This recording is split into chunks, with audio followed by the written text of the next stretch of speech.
Mythe, mythomane, mythique, mythologie, tous ces mots appartiennent à la même famille. Ils ont en effet le même radical.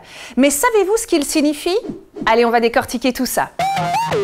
Le mythe, c'est pas forcément évident de bien comprendre ce que c'est et surtout de ne pas le confondre avec autre chose. Stanisław Jerzilek, un écrivain polonais, a dit « Les mythes sont des commérages qui ont vieilli ». On compare souvent mythes et légendes. Et ce n'est pas tout à fait faux, car dans les deux cas, ce sont des histoires inventées qui mettent en scène des personnages souvent imaginaires, parfois dotés de super pouvoirs, de vrais héros ou héroïnes. Le mythe est un récit sacré qui peut expliquer de façon non scientifique la création du monde, celle des êtres humains, des animaux, de la terre, l'origine de la connaissance. Les événements ont lieu dans un temps étranger à l'histoire, au commencement du monde. Une de mes histoires préférées est celle des continents perdus. Plusieurs cultures expliquent qu'il y a des milliers d'années existaient 3 continents sur Terre. Mu dans l'océan Pacifique, l'Atlantide dans l'océan Atlantique et Lémuria dans l'océan Indien.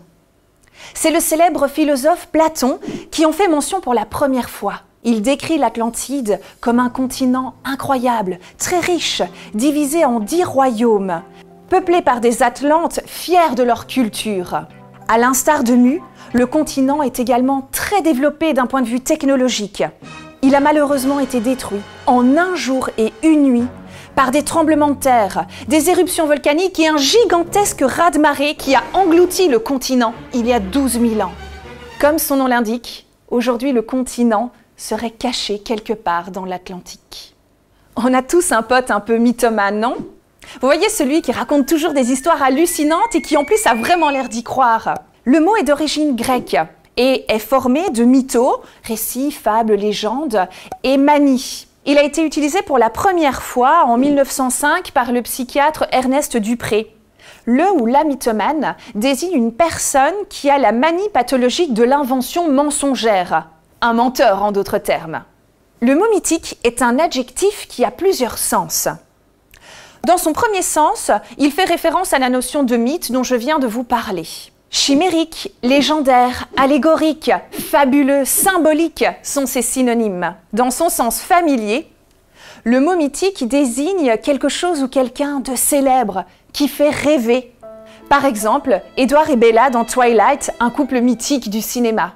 La mythologie désigne l'ensemble des mythes et des légendes inventés par les civilisations pour expliquer des phénomènes étranges, souvent naturels. Par exemple, dans la mythologie grecque, on dit que quand le ciel est orageux, c'est parce que Zeus, le roi des dieux, est en colère. La mythologie a inspiré beaucoup d'artistes, entre autres les chanteurs. Dans son morceau « Achilles Last Stand » du célèbre groupe de rock britannique Led Zeppelin, on raconte l'histoire d'Achille.